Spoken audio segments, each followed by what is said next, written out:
My son, a surgeon, whose hands I once taught to tie his own shoelaces, and his wife, a lawyer whose education I paid for, sat across from me with a folder. Inside was a choice. Sign over my $3.8 million home, the one I built with his mother, or they would have me declared mentally incompetent. They saw an old man, a problem to be managed. What they didn't see was the auditor. And I was about to conduct my final review. Before I tell you what was in the folder I prepared for them in return, I would love to know where you're listening to my story from. Tell me in the comments below. And please hit that like button and subscribe if you believe that true strength isn't about how loud you can shout, but how long you can plan. The late Sunday afternoon sun was warm on my back. It was the kind of gentle September warmth that felt like a memory of summer. I was in the garden on my knees tending to the Carolyn roses. They were her favorite. A deep velvety red with a scent that could fill the whole yard. Each bloom was a testament to the 30 years we'd spent in this house, turning soil, pulling weeds, building a life from nothing.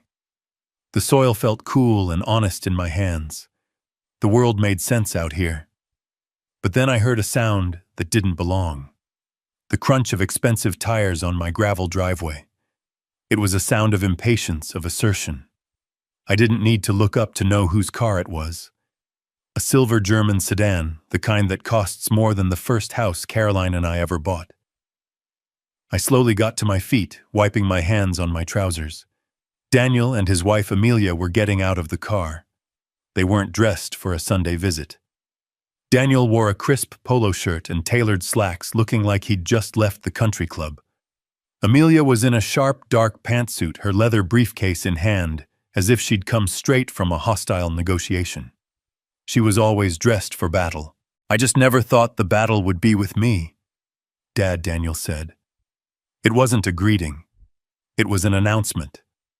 There was no warmth in his voice, just a clinical assessment. You shouldn't be doing that kind of work. You could fall. I've been gardening for 40 years, Daniel. I think I know how to stand up, I replied, my voice flat. Amelia stepped forward, her heels sinking slightly into the soft lawn. She surveyed the property, her eyes not seeing the climbing roses or the ancient oak tree, but calculating square footage and property value. Robert. She began using my first name, as she always did, a subtle power play to establish herself as an equal, not a daughter-in-law. We need to talk about some logistical streamlining. We've been running the numbers, and the upkeep on a property this size for one person is, well, it's fiscally irresponsible. The words hung in the air between us, cold and sharp. Fiscally irresponsible. They had taken the sanctuary Caroline and I had built and reduced it to a line item on a spreadsheet. The house is paid for, Amelia. It has been for 20 years, I said, walking towards the stone patio. I didn't invite them in. Daniel followed, placing a hand on my shoulder. His touch felt proprietary, like a doctor examining a patient without their consent. Dad. It's not just about the money. We've been worried. We've noticed a certain cognitive latency in our recent calls. It's about mitigating risk factors. At your age, living alone. He let the sentence hang, the unspoken words. Dementia, incompetence, helplessness drifting in the air like poison. They were using their professions as weapons. She, the lawyer, spoke of assets. He, the doctor, spoke of ailments. Both of them were there to declare me obsolete. I looked at my son, at the man he had become. I saw the ghost of the little boy who used to help me in this very garden, his hands covered in mud, laughing as he tried to catch a worm. That boy was gone. In his place stood a stranger in expensive clothes, his face a mask of false concern. Mom would have wanted you to be looked after, Daniel said, pressing his advantage. He gestured towards the rose bushes. She wouldn't want you clinging to the past like this. It's not healthy. She would have wanted you to be practical. That was the first crack. The moment the ground gave way beneath me, using her memory. Caroline's memory as a tool to get what he wanted. A cold fury, quiet and deep, began to solidify in my chest. For 5 years since she passed, I had endured the missed calls, the brief transactional visits, the subtle condescension. I had mistaken their neglect for busyness, their selfishness for ambition. I had been wrong. I finally looked them both in the eye. "What do you want?" Amelia's professional smile didn't reach her eyes. Daniel took a breath as if preparing to deliver a difficult diagnosis. "We're moving in tomorrow, Dad," he said. "We've already arranged everything. We'll take the master suite upstairs and you can have the guest room by the den. Amelia can manage the estate's finances and I can keep a better eye on your health. It's for the best. For everyone." The world fell silent. The buzzing of the bees in the roses, the distant hum of a lawnmower, it all faded away. All I could hear was the echo of his words. "We're moving in tomorrow." Not a request, not a discussion, a verdict. They had judged me, sentenced me, and were now here to execute the order. I let the silence stretch, watching them. They stood there expecting gratitude or perhaps a token resistance they could easily overcome. They had planned for every contingency except one. They had forgotten who I was. My voice, when it came, was dangerously calm. "No one," I said, enunciating each word with precision, "is moving into this house." The shift in the atmosphere was immediate. Daniel's mask of concern flickered, revealing a flash of raw frustration. Amelia's smile vanished completely, replaced by a look of cold, hard calculation. This was the part of the negotiation she understood. Hostility. She didn't raise her voice. She didn't need to. She calmly placed her briefcase on the glass patio table, the click of the latches echoing in the quiet yard. She opened it and produced a sleek, leather-bound folder. She was no longer a daughter-in-law. She was a litigator in her courtroom. "I was hoping we could handle this amicably, Robert," she said, her voice dropping to a low, menacing tone. "But we are prepared for this outcome." She slid the folder across the table towards me. "You may not be aware of the specifics of Massachusetts state law regarding conservatorship. When an individual is deemed incapable of managing their own significant assets, particularly when they are of an advanced age and show signs of what a medical professional might term diminished capacity, the family has a fiduciary duty to petition the probate court to appoint a guardian." Every word was a perfectly polished stone thrown with intent to injure. "Daniel has colleagues." She continued, gesturing towards my son, who now stood with his arms crossed, a stern look on his face. "Respected physicians who would be willing to provide a professional assessment of your cognitive state for the court. It would be a messy public affair. Your finances, your health records, all of it would become part of the court record. We don't want that. You don't want that." She opened the folder. Inside were 2 documents laid out side by side. "This," she said, tapping the first paper, "is a quitclaim deed. Your signature adds Daniel and me to the title of this house as joint owners. It's a simple, clean solution that protects the family's primary asset." Then her finger moved to the empty space next to it. "And this space," she said, her voice like ice, "is where you prevent us from having to file the conservatorship petitions on Monday morning. The choice is yours: voluntary cooperation or legal intervention. Either way, the outcome is the same. We will be here to manage things. The ultimatum: sign away my home, my independence, my dignity, or have it stripped from me in a courtroom where my own son would testify against my sanity." They had planned it all. The medical threat from him, the legal threat from her. A perfect, ruthless pincer movement designed to crush any resistance. They looked at me, their faces confident, certain of their victory. They saw a frail 72-year-old man, a gardener, a widower, a problem to be solved.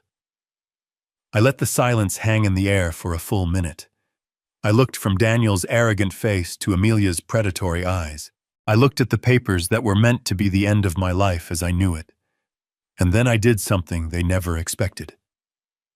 I smiled. It wasn't a warm smile. It was the quiet, confident smile of a man who had spent 40 years auditing the complex finances of Fortune 500 companies, a man who knew how to find the hidden flaw in any system. They had presented me with what they thought was a closed loop, a perfect trap. But they had made a fatal miscalculation. They had shown me their entire strategy. Their confident expressions faltered, replaced by a flicker of confusion. My reaction was not in their script. "All right," I said, my voice even and steady. My calm seemed to unsettle them more than any outburst would have. "Let's meet at my lawyer's office. David Sterling. Friday, 10 a.m. We can discuss the details then." I stood there on the patio for a long time, after the silver sedan disappeared down the driveway. The silence it left behind was louder than the engine's roar. The air, which had smelled of roses and damp earth just an hour ago, now felt thin and sterile. I looked at the glass table where Amelia's folder had rested, a ghost of a threat still imprinted on the polished surface. They had come into my home, the home I built with Caroline, and tried to turn it into a cage. They had used my love as a weakness and my age as a weapon. I walked back inside the house, feeling unnervingly vast and empty. Every familiar object seemed to watch me. The grandfather clock in the hall, a wedding gift from Caroline's parents, ticked on each second, a steady, measured beat in the new, cold reality. I passed the living room and saw the photograph on the mantelpiece. It was of Caroline and me, taken on the day we'd finished building the deck, our faces flushed with sun and pride. Behind us, a much younger Daniel, maybe 10 years old, was grinning, a smudge of dirt on his cheek. For a moment, a wave of pure grief washed over me, so powerful it almost buckled my knees. It wasn't just grief for my wife. It was grief for the son I thought I had, the family I thought we were. But grief is a luxury. It's a warm blanket for a cold night. What I was feeling now was different. It was cold, hard, and clear, like a sheet of ice forming over a deep lake. I walked into my study, the one room in the house that was entirely mine. It was paneled in dark cherry wood, lined with books on history and finance. This was where I had managed our family's finances for 50 years, turning a modest salary into a small fortune through careful, patient investment. It was where I'd taught Daniel how to do his taxes, how to balance a checkbook. It was a room of logic, of cause and effect. I sat down in my worn leather chair, the one that still held the faint scent of Caroline's perfume from the throw blanket she kept on it. I didn't hesitate. I didn't wring my hands.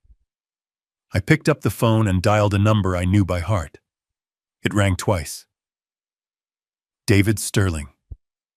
The voice on the other end was familiar, steady, a voice that had been my counsel and my friend for 40 years. "David," I said. "It's Robert. Robert, good to hear from you." "How are the roses?" he asked, his tone warm and easy. "The roses are fine," I said, "but the sun is not." The warmth in his voice vanished, replaced by the sharp focus of a lawyer. "What happened?" I recounted the entire visit, my voice a monotone, reporting the facts as if I were delivering an audit report. I told him about their unannounced arrival, Amelia's talk of asset optimization, Daniel's pseudo-medical concern about my cognitive latency. I told him about the ultimatum, the quitclaim deed or the conservatorship. When I finished, the silence on the other end of the line was heavy. Then came the explosion. That ungrateful, arrogant little he did what? After everything you've done for him, a conservatorship, I will tear that woman apart on the stand. Robert, I will make her regret ever passing the bar exam. We'll fight this. We'll get our own doctors. We'll get character witnesses. This is an outrage. An absolute. David, I said, my voice cutting through his righteous anger. It was the same tone I used in boardrooms when emotions were running high and facts were being ignored. He stopped mid-rant. Stop. I appreciate the fire, my friend. I truly do. But right now, I don't need you to get angry. I paused, letting the weight of my next words settle. I need you to get everything. There was another beat of silence as David shifted gears, the loyal friend stepping back, and the shrewd lawyer stepping forward. Everything he asked, his voice now low and focused. Define everything, Robert. Start with the education files, I said. All of them. Do you remember the tuition for Deerfield Academy, the 4 years at Yale for his undergrad? Pull the records for all of it. I want a number, I remember David said quietly. Caroline was so proud. She was, I agreed, a lump forming in my throat. I swallowed it down. This was not the time for sentiment. Then I want the records for the down payment on his first condo in Beacon Hill. The 20% I gave him as a gift after he graduated. The one he sold 2 years later for double the price right before he met Amelia. I have it, David confirmed. It was a substantial gift. It was, I said. But there's one file in particular I need you to find. It's from the fall of 2005. It should be labeled DG Educational Loan. I could almost hear David frowning over the phone. The med school tuition, Robert. I thought you paid for that outright. You told me it was a gift to give the boy a clean start. I leaned back in my chair looking at the ceiling. That's what I told Daniel. That's what I let him believe. But it was never a gift, David. You and I know the truth. We drew up the papers together, remember, an official intra-family loan agreement, for $350,000. We set a modest interest rate, 4% compounding annually. You notarized it yourself. It was ironclad. The line was silent as the implications of what I was saying sank in. I had heard the shock in David's voice. My God. Robert, he finally breathed. I had forgotten. You never once mentioned it again. You just let it go. I let him forget, I corrected gently. I told him he could start paying it back in small increments once he was established as a surgeon. He got established. He started making $500,000 a year, then $750,000. But the payments never came. I never asked. I thought his success was payment enough. I thought my son's happiness was my return on investment. I let out a dry, humorless laugh. It appears I miscalculated the terms of that happiness. What do you want me to do? David asked, his voice now a blade. I want you to run the numbers. I said, my voice dropping to a near whisper. Calculate the total principal and accrued interest on that loan over the last 20 years. I want a precise, legally indefensible number down to the last cent. Then I want you to compile a complete financial history of every significant monetary gift I have ever given him, from his first car to that loan for his first practice that was also forgotten. Consider it done, David said. What's the next step? The next step, I said, looking out the window as the sun began to set, casting long shadows across the lawn, is to find me the best private investigator you know. Someone quiet, professional, and invisible. I have a strong suspicion that my son and his wife will be having a celebratory dinner tonight at a very expensive restaurant. They believe they've won. I would like to know what exactly they are toasting to. A grim understanding settled in David's voice. I know just the person. Robert, be careful. Oh, I'm not the one who needs to be careful anymore, David, I said, and a strange sense of peace washed over me. The grief was gone. The anger was gone. All that remained was the cold, clean certainty of the numbers. The audit has begun. After I hung up with David, I sat in the darkness of my study for a long time, the only light coming from the moon casting a silver glow on the hardwood floor. The house was quiet, but my mind was not. It was alive, humming with a familiar energy I hadn't felt in years. The quiet fury had settled into a cold, clear purpose. The grief had been filed away. The auditor was back at his desk. I stood and walked not to my bedroom, but to the door that led to the basement. It creaked as it always did, a sound that Carolyn used to say was the house groaning in its sleep. I flipped on the single bare bulb at the top of the stairs, illuminating the steep wooden steps that led down into the earth beneath our lives. The air that rose up to meet me was cool and dry-smelling of old paper cedar and thyme. Downstairs, it wasn't a typical basement full of forgotten Christmas decorations and rusted tools. This was my real office. After I retired, I'd moved my professional life down here, unable to completely let go of the order and logic that had defined me. It was my sanctuary of numbers, a place where everything had a column, a ledger, a reason. And in the center of the room, like a steel monolith, stood a row of four-drawer filing cabinets. Fireproof, locked. I pulled a small, unassuming key from the secret compartment in my old desk drawer and walked over to the first cabinet. The key slid into the lock with a satisfying click. This cabinet wasn't for tax returns or household warranties. This was the archive. The unofficial, unspoken financial history of the Graham family. I slid open the top drawer. The hanging files moved with a soft whisper, each tab perfectly typed, perfectly aligned. I wasn't a father looking through old memories. I was an investigator opening a cold case file, the case of my son. My fingers, steady and sure, moved past tabs labeled First Bicycle, 1985, Summer Camp, 1992, and stopped at a thick folder marked Daniel Graham, Higher Education. I pulled it out and placed it on the large wooden table I used as a workspace. Under the harsh glare of the overhead light, I opened it.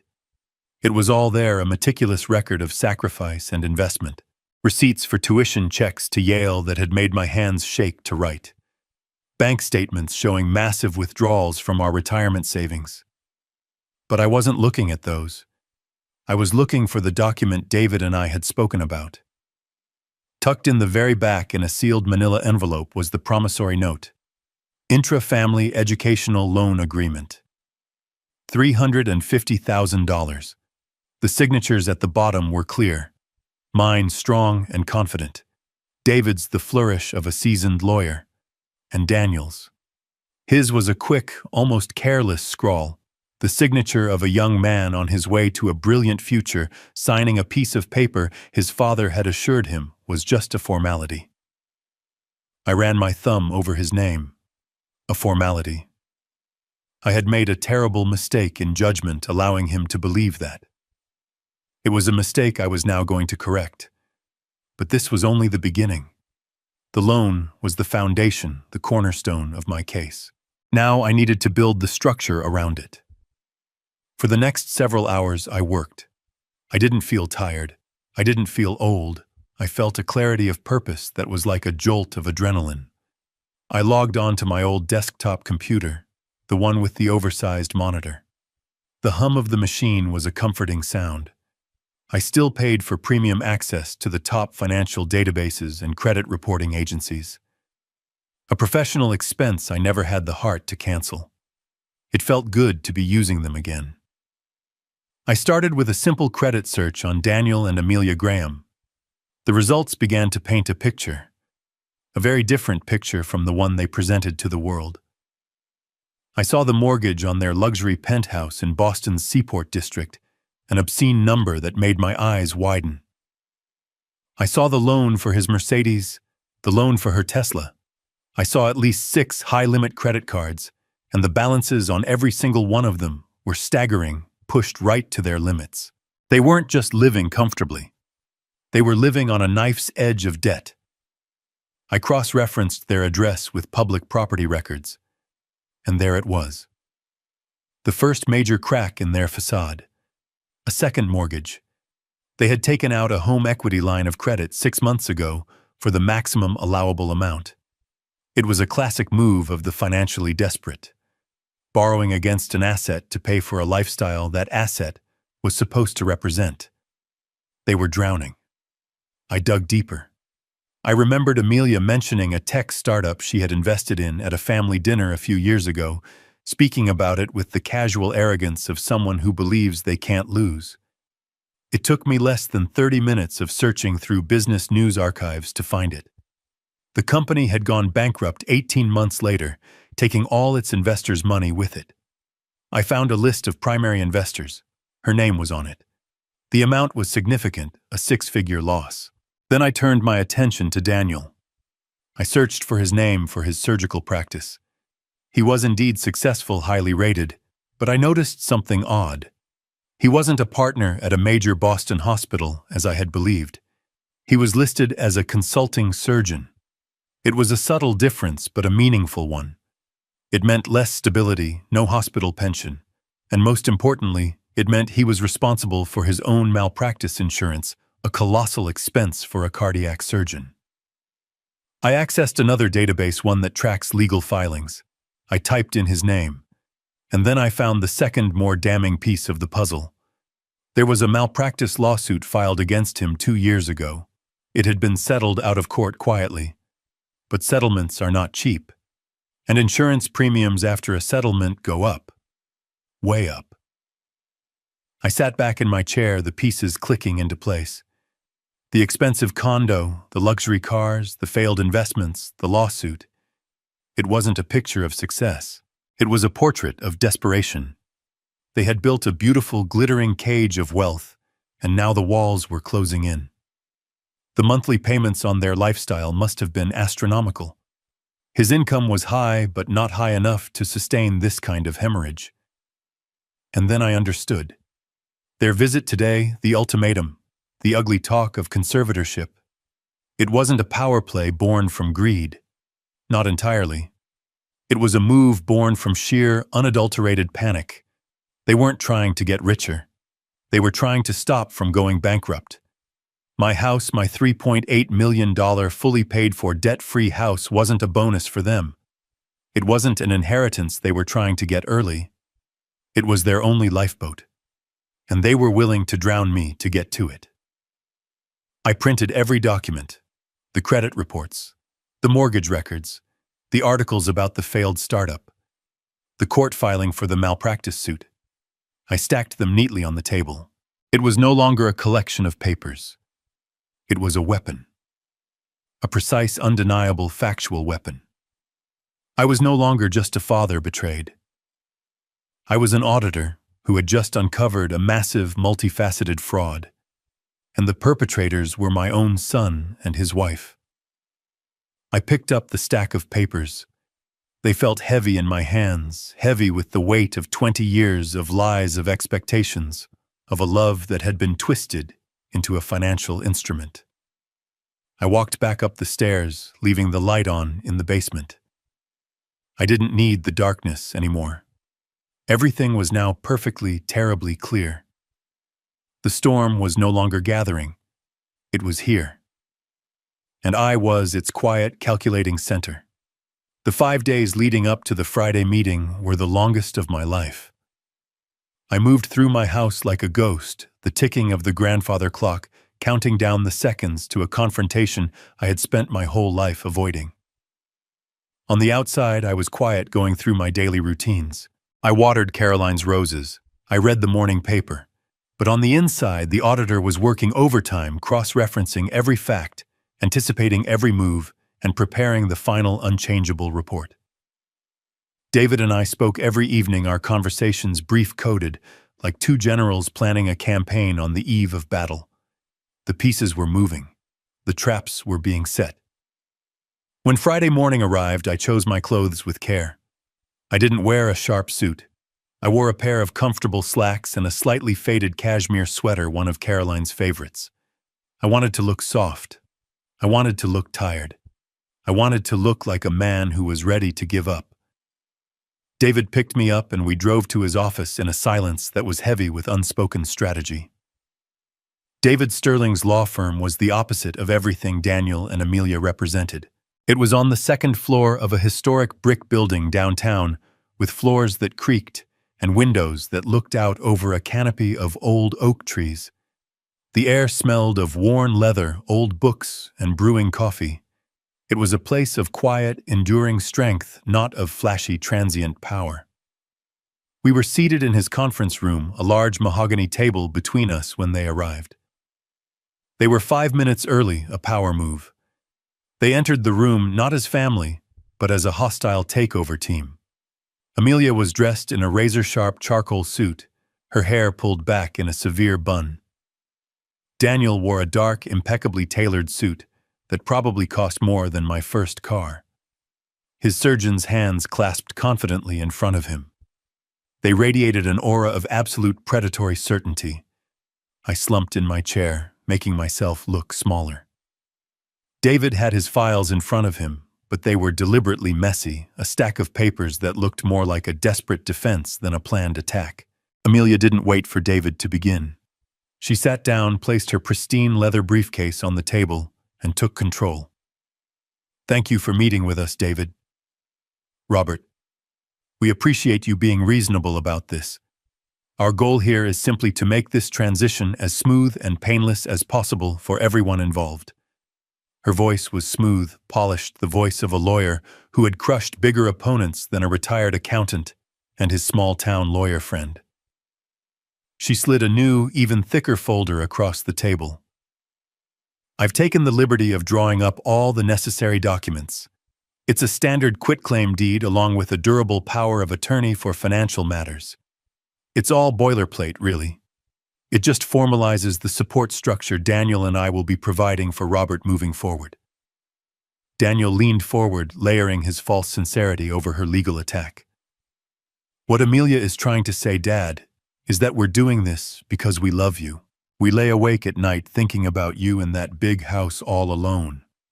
What if you fell down the stairs? What if you had a medical emergency? This isn't about the house, it's about your safety. It's about our peace of mind." David adjusted his glasses, sighing as if the weight of the world was on his shoulders. He picked up one of Amelia's documents and squinted at it. "My client is perfectly capable of managing his own affairs, Amelia. This house is his primary residence, held in his name for over 40 years. You're asking him to irrevocably alter the title to surrender a significant portion of his autonomy." He let his voice trail off, playing the part of an outmatched country lawyer perfectly.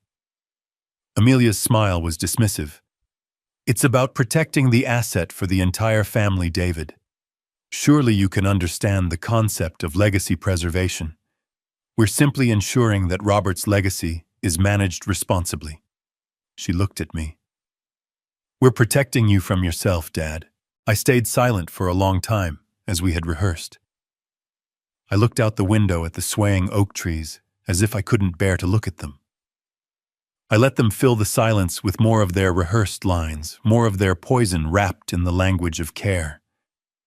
They spoke about me as if I wasn't there, discussing which rooms they would redecorate first, the new security system they would install. Their arrogance was a tangible thing, a third presence in the room. They believed they had already won. They were just negotiating the terms of surrender. Finally, David turned to me, his face a mask of weary defeat. "Robert," he said gently, "what are your thoughts on this?" I drew in a long, shaky breath. I looked at my hands clasped on the table. Then I looked up directly at Daniel. My voice when I spoke was soft, tinged with a sadness I didn't have to fake. "I remember the day we brought you home to that house from the hospital, Daniel. You were so small. Your mother, she had the whole nursery painted light blue with little clouds on the ceiling. She did it herself even though she was tired. She said she wanted your first dreams to be in the sky." I saw a flicker of something in Daniel's eyes. Irritation, impatience. He didn't want memories. He wanted a signature. "She loved that house," I continued, my voice growing thicker with emotion. "Every rose bush, every floorboard. She would have wanted you to be happy, to be secure." I looked down at the papers, at the cold, black text that sought to undo everything she and I had built. I let out a long, shuddering sigh, the sound of a man breaking. "You're right. I'm tired. The house it's too much for one person. The memories." I looked up at them, my eyes moist. "I'll sign the papers." The release of tension in the room was electric. Daniel's shoulders relaxed. Amelia exchanged a micro smile with him, a flash of pure, undisguised victory. She slid the documents and a heavy gold-plated fountain pen across the mahogany table. "I think you'll see this is for the best, Robert." The pen stopped just before my fingers. I reached for it, my hand trembling slightly. And then just as my skin was about to touch the cold metal, I pulled my hand back. I looked up, my face a picture of vulnerability and confusion. "But not today." Amelia's smile froze on her face. Her eyes narrowed. "What do you mean, not today? It's a big step," and I said, my voice faltering. "There are things in the house. Personal effects. Your mother's letters. Her paintings. I need a few days to go through them, to say goodbye to the life we had there. I need to get my affairs in order before this change happens. I can't just sign it all away in a moment." David jumped in, seizing the opportunity I had created. He sounded like a lawyer pleading for a small mercy. "It's a reasonable request, Amelia. A humane request. The man is being asked to sign over his home. All he's asking for is a week. 1 week to prepare himself emotionally and practically. The documents will be the same next Friday as they are today." Amelia's eyes were like chips of ice. Her legal instincts were screaming at her. Delays were dangerous. A week was a lifetime in a negotiation. But Daniel, blinded by his victory, saw this as the final pathetic plea of a defeated old man. He wanted to appear gracious in his triumph. He placed a hand over hers. "Of course, Dad," he said, his voice dripping with condescension. "We understand completely. It's an emotional time. Take the week. We're not monsters. We'll come by the house next Friday, and we can sign everything then. In the meantime, we can start getting quotes from contractors for the upstairs renovation." Amelia was furious. I could see it in the tight clench of her jaw, but she was outmaneuvered by her husband's ego. She couldn't object without looking like the villain she was. She forced a tight, brittle smile. "Next Friday, then." They stood up, gathered their things, and left the office with the confident strides of conquerors. The heavy oak door clicked shut behind them, leaving David and me alone in the silent room. We didn't speak for a full minute. I watched the dust motes dance in the shaft of sunlight coming through the window. Then I slowly sat up straight in my chair. The slump in my shoulders disappeared. The weariness in my eyes evaporated, replaced by a focused, diamond-hard glint. David took the messy pile of papers in front of him, and with one smooth motion squared them into a perfect, orderly stack. He looked at me, a slow grin spreading across his face. "Did they take the bait?" he asked. I picked up the heavy gold pen they had left on the table, feeling its weight in my hand. "Hook, line, and sinker," I said. That very evening, the city of Boston glittered with the cold, hard light of a million ambitions. While I was in my quiet basement, unearthing the truth of the past, my son and his wife were downtown, celebrating their version of the future. They didn't know they were being watched. They didn't know that every word they spoke was being captured, every triumphant laugh recorded for posterity. David had been efficient. The private investigator he hired was a man named Peterson, a former detective with a talent for blending into the background. Peterson was sitting at the bar of a ridiculously expensive steakhouse, a place with dark wood, dim lighting, and waiters who moved like ghosts. He nursed a glass of club soda and looked at his phone, a perfect portrait of a bored businessman waiting for a client. But the phone was not idle. Its microphone was aimed at a corner booth 2 tables away, where Daniel and Amelia were raising their glasses. The first part of the recording Peterson sent me later that night was just the clinking of crystal. Then Amelia's voice, sharp and clear. To a smooth transition, she said the words laced with victory. "To finally getting what we deserve," Daniel replied, his voice thick with smug satisfaction. They drank. Peterson noted it was a $90 bottle of champagne. "I have to admit," Daniel said, a low chuckle in his voice, "the old man almost had me with that performance today. All that nonsense about mom and painting the nursery? I thought for a second he was actually going to burst into tears. He really is getting soft in his old age. Amelia made a dismissive sound. His emotionalism was a predictable variable, Daniel. An easy one to manipulate. It's what I told you all along. Frame it as a matter of his own safety appeal to his sentimentality, and he'll fold. He's from a generation that sees compromise as a virtue. He certainly compromised today, Hanil laughed. A whole week. He needs a whole week to say goodbye to some old letters. He shook his head in disbelief. It's pathetic. Let him have his week, Amelia said, her tone shifting from celebratory to all business. It doesn't change the timeline. The moment his signature is on that quitclaim deed next Friday, I'll have it couriered to the county registry and filed electronically. By Monday afternoon, we will be legal joint tenants on the title. The asset will be secured. And the bank? Daniel asked, leaning forward, his voice dropping to a conspiratorial whisper. I had lunch with Mark from the private banking division yesterday, Amelia said. Her voice was confident, assured. I told him we were consolidating our family's real estate holdings. He's already prepared the paperwork for a home equity line of credit. With a $3.8 million property as collateral with no liens against it, the bank is prepared to extend a credit line that will wipe out everything in a single transaction. Everything, Daniel breathed, the relief evident in his voice. The credit cards, the second mortgage on the penthouse, the outstanding loan for your malpractice insurance premium. All of it. Gone. Our debt-to-income ratio will be pristine. Our credit scores will soar. She took a delicate sip of her champagne. We'll be clean. Daniel was quiet for a moment. I could picture him, his mind racing, seeing the escape hatch he so desperately needed.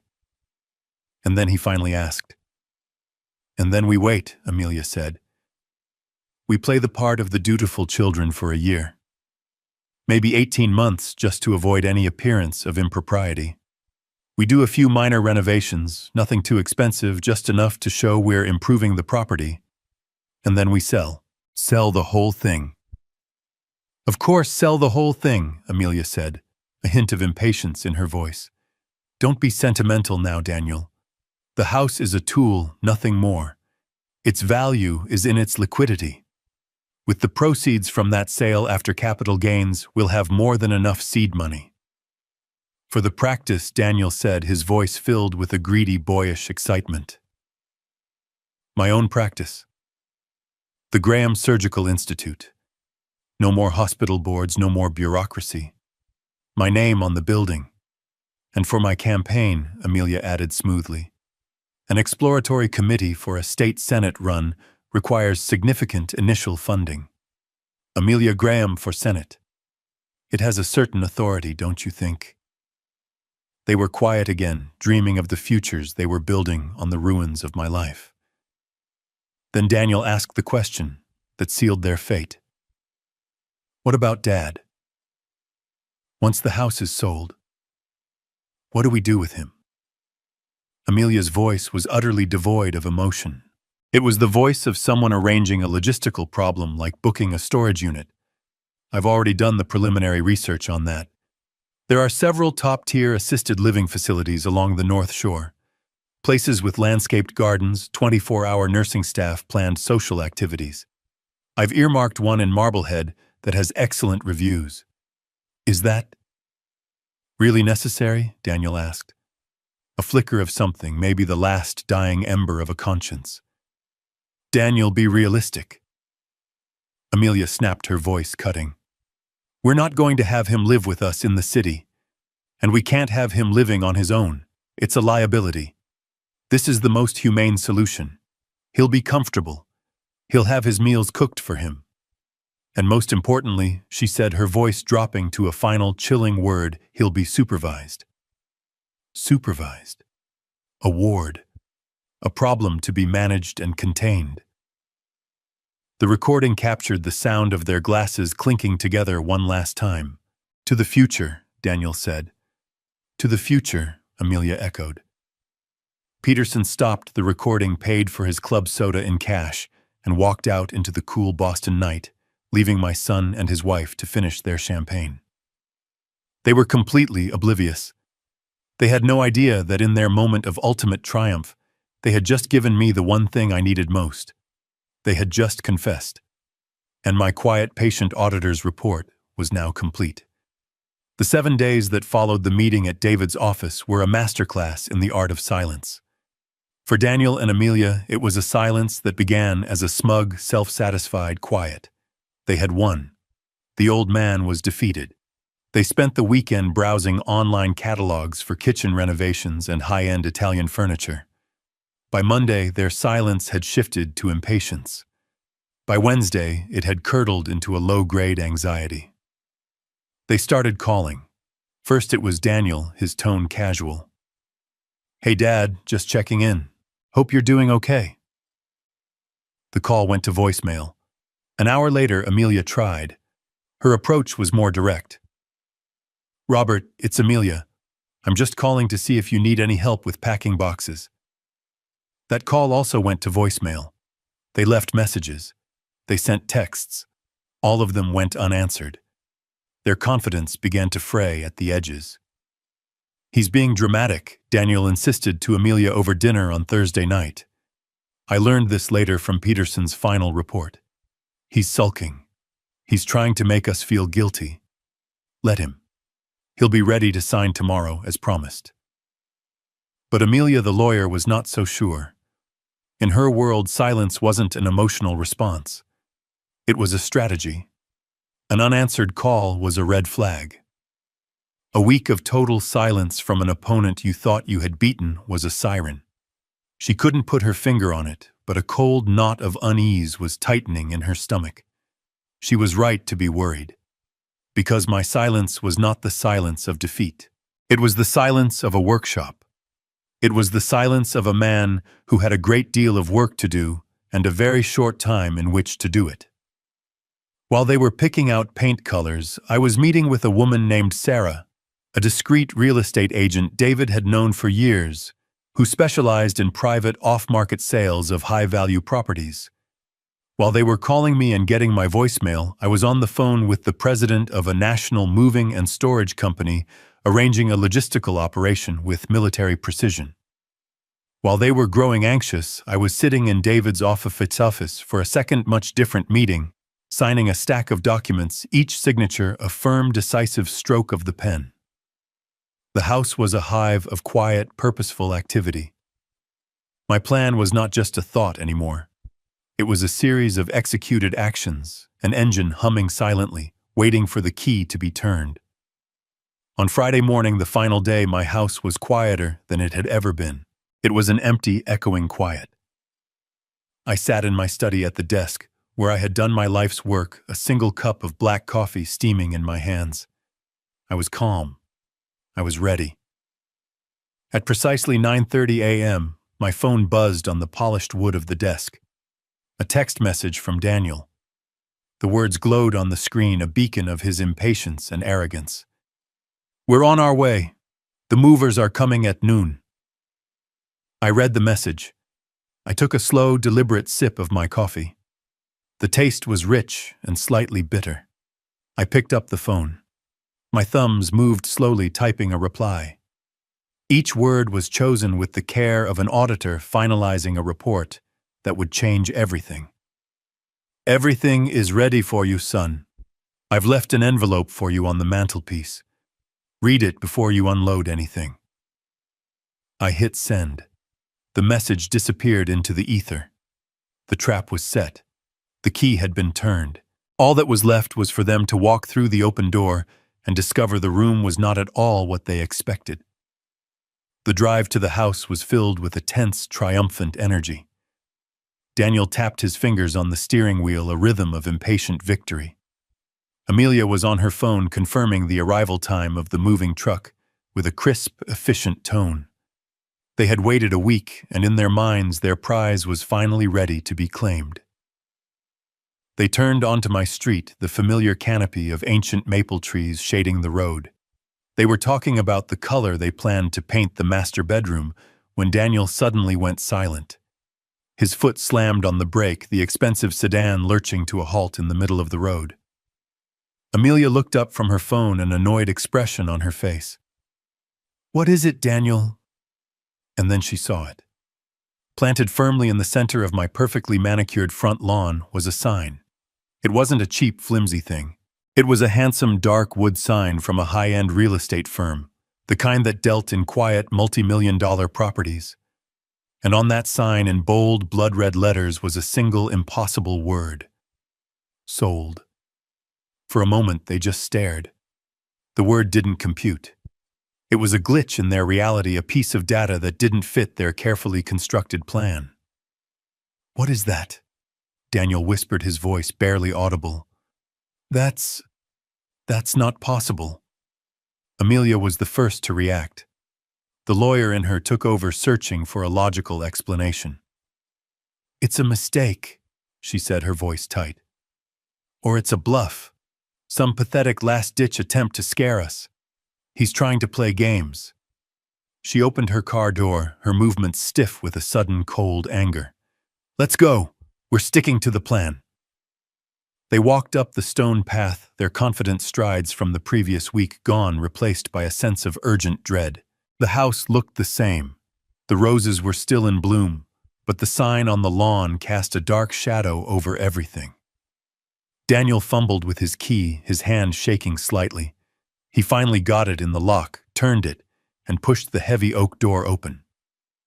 The echo of the door swinging open was the first thing that hit them. Their footsteps on the marble floor of the foyer, usually muffled by a thick Persian rug, now clicked and echoed through a vast cavernous space. They stopped dead, their eyes wide with disbelief. The house was empty. Completely, utterly empty. The rug was gone. The grandfather clock was gone. The portraits on the wall, the antique console table, the crystal chandelier, all of it had vanished. The air smelled not of lemon polish and old wood, but of industrial cleaning solution and fresh paint, the anonymous scent of a property that has been neutralized, stripped of all personality, all life. They walked slowly into the living room. Sunlight streamed through the huge, bare windows, illuminating a space that was no longer a home, but a hollow architectural shell. The scuff marks where the sofa had been, the faint outline on the wall where Caroline's favorite painting used to hang. It was a crime scene of a life that had been erased. And then they saw it. In the center of the vast, empty room, sitting alone on the cold marble mantelpiece above the fireplace, was a single object. A thick, brown manila envelope. My handwriting was on the front, clear and steady. Daniel and Amelia Graham. They approached it like it was a bomb. Amelia, her face a pale mask of fury and confusion, snatched it from the mantelpiece. Her hands trembled as she tore open the flap. Daniel crowded behind her, looking over her shoulder. The first document she pulled out was a sheaf of thick, official-looking papers. At the top, in bold lettering, were the words, "Real estate sale and purchase agreement." Amelia's eyes, trained to scan legal documents in seconds, flew down the page. She saw the property address. She saw the sale price, $3,800,000. She saw the terms, all cash, no contingencies. She saw the closing date the day before. And she saw the buyer, an anonymous trust company she had never heard of. A choked, strangled sound escaped her throat. It's real," she whispered, the papers shaking in her hand. "He sold it. He actually sold it." Daniel grabbed the contract from her, his face ashen. He stared at the signature line, at my familiar, unwavering signature. The house was gone. Their lifeboat, their prize, their future. It had vanished into thin air. But there was more in the envelope. Beneath the sale contract was another document. This one was different. It was a formal legal notice from David Sterling's law firm. Daniel's eyes scanned the first few lines, a look of utter confusion on his face. "What is this, DG? Educational loan? Some kind of joke?" Amelia ripped the paper from his hand. Her legal mind understood instantly. She saw the date, 2005. She saw the principal amount, $350,000. And then she saw the meticulously calculated table below it showing 20 years of 4% compounding interest. Her finger traced along the bottom line the final terrifying number. "Oh my God," she breathed, all the air leaving her lungs. "It's the med school tuition. It wasn't a gift. It was a loan." She looked at Daniel, her eyes wide with horror. "Daniel, he's calling the loan, with interest. We owe him. We owe him nearly $700,000. The foundation of their world had just collapsed. They hadn't just lost a $3.8 million asset. They had just inherited a debt the size of a mortgage. And still there was more. The next item was not a legal document. It was a simple typed transcript. As they read the first few lines, the last traces of color drained from their faces. "Daniel, the old man almost had me with that performance today. All that nonsense about Mom and painting the nursery. Amelia, his emotionalism was a predictable variable, Daniel. An easy one to manipulate. They were reading their own words. Their smug, celebratory conversation from the steakhouse laid bare in cold black ink. They read about their plans to take out a line of credit. They read about selling the house in 18 months. They read about Daniel's new practice and Amelia's run for the state senate. And then they read the final damning lines. "Daniel, what about Dad once the house is sold? What do we do with him? Amelia, I've already researched some of the top-tier assisted living facilities. He'll be comfortable. And most importantly, he'll be supervised." Shame, hot and absolute, washed over them. They looked at each other, but they weren't husband and wife anymore. They were two co-conspirators, their darkest, most secret thoughts exposed to the light. They had been caught. Utterly and completely. The last thing in the envelope was a single small piece of notepaper. It was my personal stationery, the kind with my initial embossed at the top. On it was a short handwritten note. "Daniel and Amelia, you wanted the house. I sold it. You wanted to manage my assets. I have protected them. This is not an act of anger. This is a final audit. Good luck with your debts. Robert." That was it. No long emotional diatribe. No accusations. Just the cold, clean finality of a ledger being closed. Amelia's hands. The hands of a lawyer who had held the fates of corporations began to tremble uncontrollably. The papers, the contract, the loan demand, the transcript of her own damning words slipped from her grasp. They fluttered down, scattering across the clean, empty floor at her feet. She stared at the mess, her perfect, controlled world shattered into 1,000 pieces. Daniel stumbled backwards, his legs unable to support him. He bumped into a wall where a family portrait used to hang, then slid down to the floor, collapsing in a heap. He sat there, in the middle of the vast, empty room, surrounded by the echoes of his own greed. He looked at the scattered papers. He looked at his wife, who stood frozen in horror. And he finally understood. He had not been dealing with a tired, sentimental old man. He had been in a battle of wits with a master auditor. A man who had seen the fraud, gathered the evidence, and executed a judgment that was as swift as it was absolute. They had lost. Not just the house, not just the money. They had lost everything. And the only sound in the enormous silent room was the sound of my son, a brilliant cardiac surgeon, beginning to weep like a lost and broken child. The air here is different. It's warm and it tastes of salt and new beginnings. I'm sitting on the balcony of a penthouse apartment in San Diego, a place I chose not for its size but for the size of its view. The Pacific Ocean stretches out before me, a vast blue canvas of endless possibility. The ghosts of the old house don't live here. The silence here is not an absence. It is a presence. It is peace. My laptop is open on the small table in front of me. On the screen is David Sterling's face, smiling, his familiar office with its creaking floors and oak trees in the background. We are not talking about lawsuits or ultimatums anymore. We are talking about the future. The final paperwork is ready. Robert, he says, holding up a document. The Caroline Graham Scholarship Fund is officially endowed. $3 million.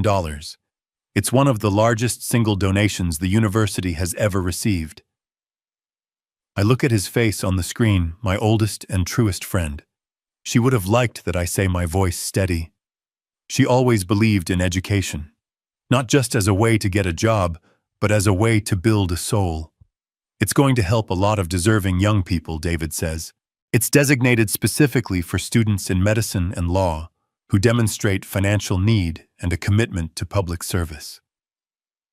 I nod, looking out at the endless blue of the ocean. His mother, I say quietly, and I know David understands who I mean. She would have wanted her money to be used to create doctors and lawyers with hearts, not just ones who only know the numbers. We finish our business, and David signs off with a warm goodbye.